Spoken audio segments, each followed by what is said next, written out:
What a topic this is. More than one of you has asked me in the comments why I haven't talked about the Unhcr and Barça yet.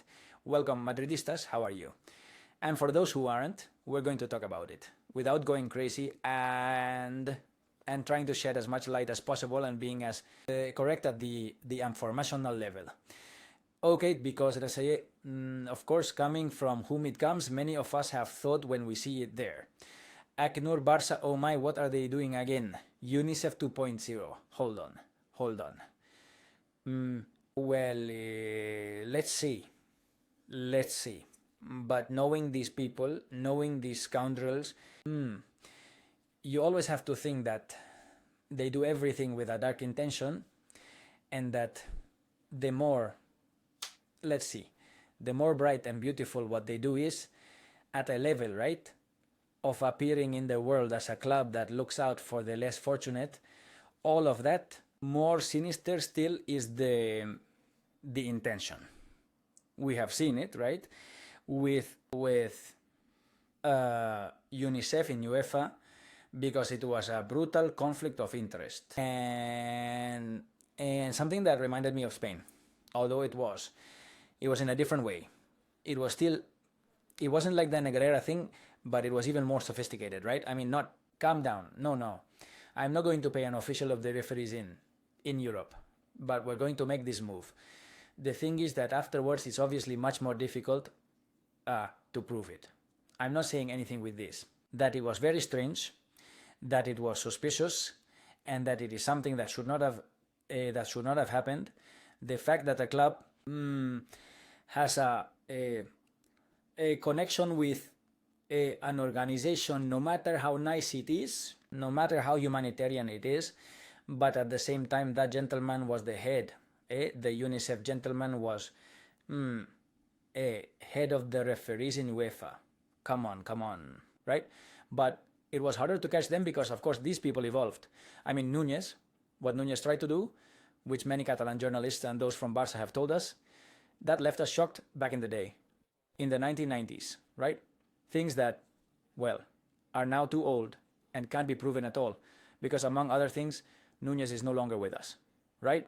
But that they made it more sophisticated until, well, the Negreira thing happened, and after the Negreira thing, they said, they told Laporta, you wouldn't dare do something similar in Europe, or would you? How? Hold my drink, I'll do it even more. More sophisticated. And then came the UNICEF thing. But the UNHCR thing, which I know there has been a lot of noise about in the last few hours, I wanted to look into it well. Because, of course, there's no one in the world who would like this to be a huge scandal more than me, okay? Because clearly, I am one of those who thinks, like all of you, that I insist, I've said it before, these people don't do anything for the love of humanity, huh? Well, let's see. Where do I start? Filippo Grandi, that's the guy's name. He's the High Commissioner of UNHCR, right? UNHCR has an agreement with UEFA since the year 2021. The following year, they signed, this is Filippo Grandi, with him. It's the same one, right? Let me see if yes, it's the same, correct? Well, here he is with Laporta, and what do you notice here? That is the jersey of 2022-23, because this has come out in the last few days with people thinking this is recent. This was signed on June 14, 2022, and Barça has been doing this with the UN Refugee Agency since that season. That season, they don't get past the group stage of the Champions League, and they go to the Europa League, and there they lose against Manchester United, if I'm not mistaken. In the following year, well, they have this tough situation against the Paris Saint-Germain, although, well, they reached the quarterfinals and such. But we haven't seen things that make you say, oh my, here there's an Aitek in 2.0, an Ovrebo, a Diblica. No, there isn't. We'll talk about them now, by the way, right? Well, no, it hasn't happened. Meanwhile, in Spain, well, we've already seen everything they've done, right? Well, that was the news that day, on June 14th, 2022, which was even before this guy. There was already talk of signing Lewandowski and such, but it was even before of the fictitious levers of registering Lewandowski Koundé with fictitious money, etc. They were already on that. I am one of those who thinks that they do it for a reason, not just because it also costs Barça $400,000 to UNHCR. They always do it with the intention of making a good impression. The charge with Balashwas. Notice later I make my reflections regarding that in the worst case scenario, for Barça, if it cannot influence in any way in something that benefits it sports-wise, it does create that awareness in the world that this is the bright team more than a club that helps the most disadvantaged, and that good image that is earned or tries to be earned with things like this. Well, it always influences the audience on a global following level and so on. And also, and as Michael Robinson, rest in peace, said it, surely, because Robinson said it. Remember in that video we played a short time ago, in the year 2011 or something like that, also about the referees. Meaning, it's the team of tiki-taka, it's the team of good football, it's the team that, no, it's impossible for them to be acting. It's impossible for it not to be a penalty. This seems outside the area, but it has to be a penalty. I mean, that's what Michael Robinson said, remember, eh? So, of course, nothing is free. In other words, nothing is done here just for the sake of it. It seems to me, whenever Barça is involved, not the football club Barcelona and UNHCR, United Nations High Commissioner for Refugees, begin their alliance with a new football jersey in support of refugee children. The famous football club and its foundation will help fund 4 projects in Colombia, Uganda, Turkey, and Malaysia. I don't know why it puts Turkey in Turkey. What was said that they have started here in the news, they say they began their alliance at the new presentation of the football jersey and such, that the UNHCR logo would be on the Barça kit for the men's and women's teams. Let's see if at some point the name of Filippo Grandi, the United Nations High Commissioner for Refugees, Filippo Grandi stated, "Football brings joy to billions of fans around the world and also represents an escape valve that can." Well, anyway, that's the news. That's what this news is, right? And on top of that, it's from the UNHCR website. Okay, I insist. June 14th, 22. I haven't seen anything anywhere. Not even on Twitter. Here this user says the head of UNHCR is Filippo Grandi, not Gatti. Because here it was written incorrectly, alluding to or posting another tweet, which we will soon review because it tells us about the entire refereeing organization in UEFA. And I understand it's a mistake regarding the name, but beyond both being Italian, I haven't found any connection between Filippo Grandi, UNHCR, and Roberto Rossetti, General Director of Refereeing at UEFA. Does anyone have more information? Nobody answers him. Why? Because there isn't any. I mean, because this man, Filippo Grandi, like the Senes Erzik of the United Nations High Commissioner for Refugees, is not involved in UEFA in any way, neither in the arbitration matter nor in any way. Beyond the fact that UEFA has a relationship with UNHCR, which it does, and it's from May 21st, 2021, UEFA and UNHCR partner to support refugees. And here is this Filippo Grandi again. But I insist, he doesn't have any position beyond that. Beyond that alliance, which, well, some of you might say, well, look, Barça is with the UNHCR is with UEFA, Barça with UEFA, and then such. Okay, all right, well, it's nothing like Unicef. In fact, I asked ChatGPT, I say, let's see, does Filippo Grandi hold any position in UEFA? He tells me no, Filippo Grandi does not hold any position in UEFA. He is the United Nations High Commissioner for Refugees, UNHCR, an organization of the UN. His work is focused on blah, blah, blah. But does UEFA have any agreement with UNHCR and ACNUR with Barcelona? I asked Chad, what does he say if it is correct? Although Filippo Grandi has no position in UEFA, there is indeed an institutional collaboration between UEFA and ACNUR, and also between UNHCR and Football Club Barcelona. I'll briefly explain the connections, and he tells me UEFA plus UNHCR. Since 2022, UEFA has a formal agreement with UNHCR to work together in favor of refugees through sports. The program focuses on integrating refugees into European communities through football, funding social and sports projects, and promoting awareness campaigns about the situation of refugees. Filippo Grandi, as High Commissioner, has publicly participated in the launch of these types of agreements with UEFA, but as a representative of the UN body, not as part of UEFA. Asinur plus Barcelona. Barcelona has this agreement with the Unhcr since 2022 through its foundation. This agreement includes having the UNHCR logo on the back of the men's and women's first team jersey. Developing social and educational projects with young refugees is a collaboration, a visible and media-focused collaboration that is part of the club's social positioning. In summary, Filippo Grandi, head of UNHCR without a position in UEFA, UEFA has an alliance with UNHCR. Barcelona has an alliance with UNHCR. There is no direct formal relationship between Filippo Grandi and Barça or UEFA beyond their institutional role, which some might think is enough because it is something that none of the European clubs have. That is to say, Barça is a partner. It has a relationship here of, well, carrying the name on the shirt commercially and carrying the number on the shirt with an international organization as important as UNHCR, which belongs to the United Nations, which at the same time has another with UEFA.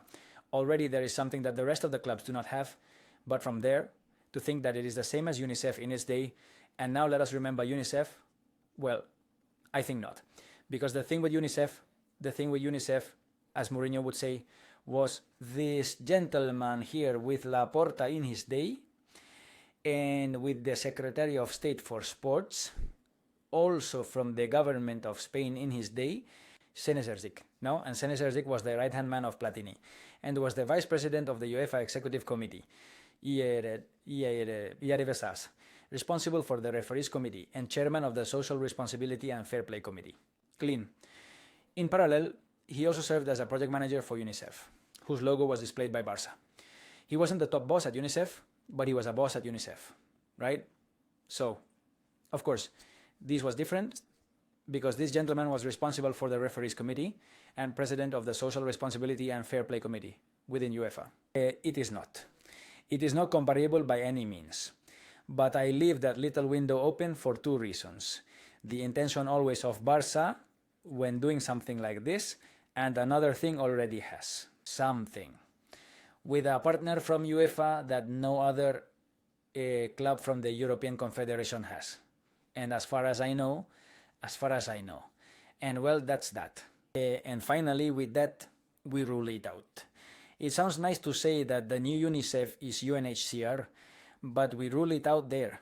But there is an account called Floperista that says it smells a bit strange, and that, and we're mentioning Roberto Rossetti, as already says, a head of UEFA's referees committee and collaborator of Filippo Gatti.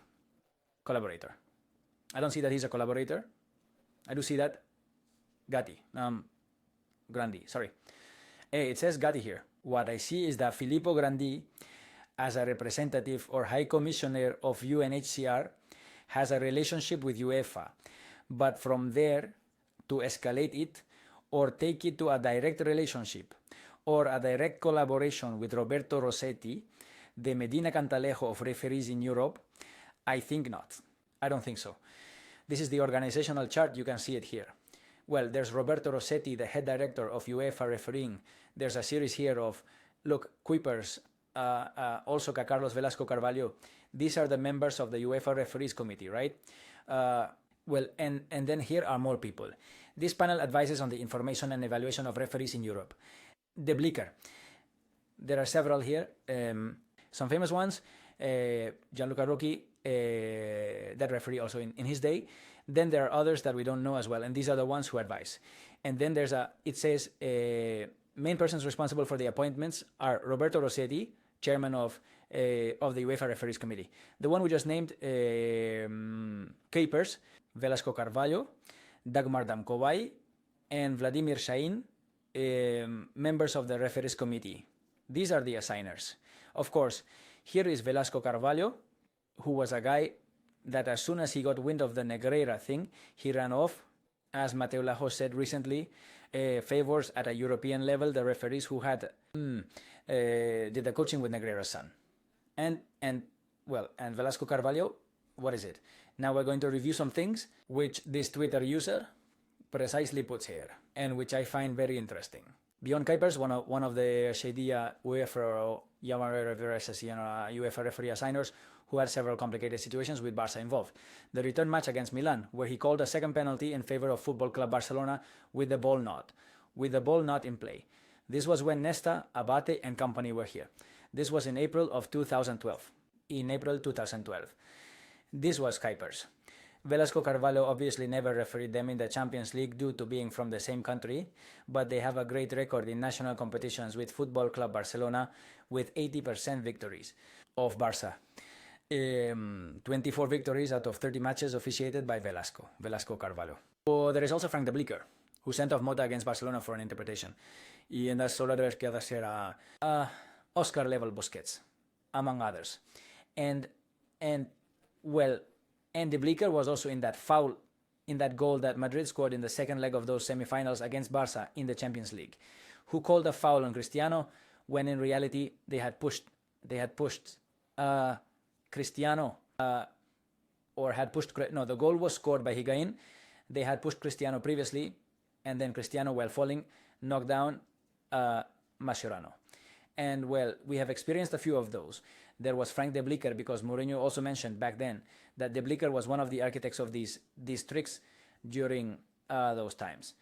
And well, and more referees here that he names. But I insist there is no direct relationship. Obviously, if you start looking at all the names of all the referees there, some have played some embarrassing role in favor of Barça, like the ones we just saw. But that escalating the issue to something similar to what we experienced with UEFA and their censorship seems exaggerated to me. That's why I haven't wanted to give it the importance that some have given it. And I wanted this to be the most informative and as analytical as possible to then draw our conclusions. These are mine. I don't know yours. Let me know. It's match day. Madrid plays later. We'll make a video afterward. Hope it goes well for you. Like this video if you enjoyed it. Subscribe to the channel. Please comment, share, and we'll see each other in the next one. Bye.